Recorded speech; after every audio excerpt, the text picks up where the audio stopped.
Have you ever woken up after 8 hours of sleep, still feeling exhausted? Not physically tired, but drained in a way you can't quite explain? You've got energy to move, but zero energy to feel? That's emotional fatigue, and it's more common than you think. Today, I'm going to show you how to recognize it before it takes over, and more importantly, how to lighten the load. Here's the thing about emotional fatigue. It doesn't announce itself. There's no alarm bell that goes off saying, "Hey, you're emotionally exhausted." Instead, it sneaks up on you through small, subtle signs that you might be brushing off as just having a bad day. But when those bad days start stringing together, that's your cue to pay attention. So how do you know if you're dealing with emotional fatigue? Let me walk you through some telltale signs. First, everything feels like too much. A simple text message feels like a mountain to climb.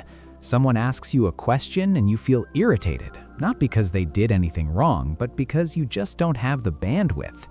It's like your emotional battery is running on 2%, and every interaction is draining what little you have left.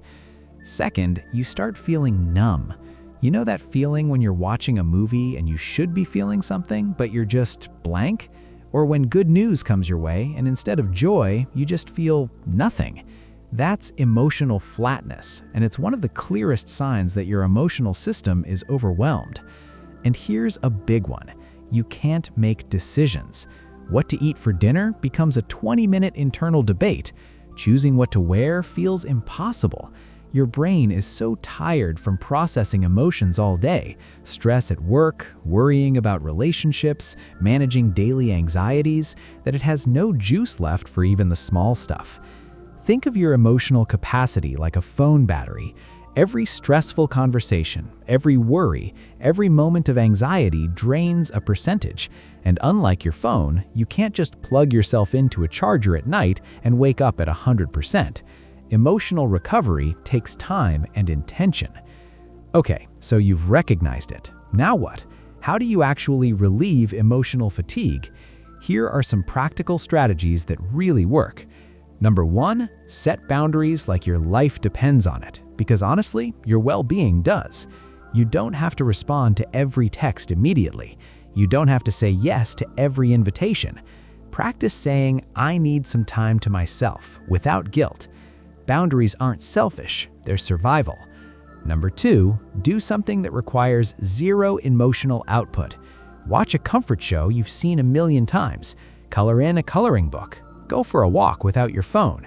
These activities give your emotional system a break because they don't demand anything from you.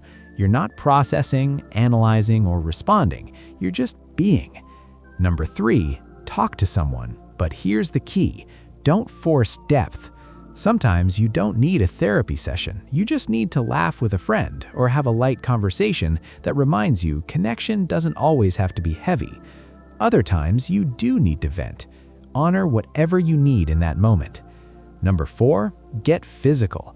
I'm not talking about running a marathon. Even 10 minutes of stretching or dancing in your room can help release the tension that emotional fatigue stores in your body. Your emotions don't just live in your head, they live in your shoulders, your jaw, your chest. Move them out. And here's the most important one. Give yourself permission to do less. Lower the bar. You don't have to be productive, inspiring, or on all the time. Some days, getting through is enough.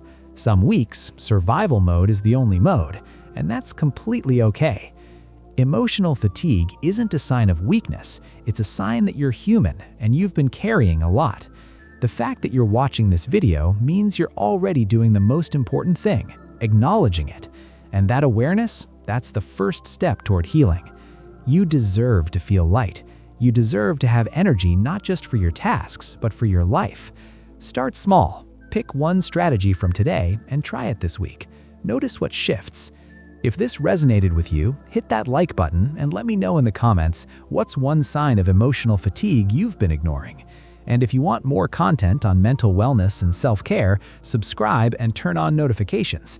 Remember, taking care of yourself isn't optional, it's essential. I'll see you in the next video. Take care.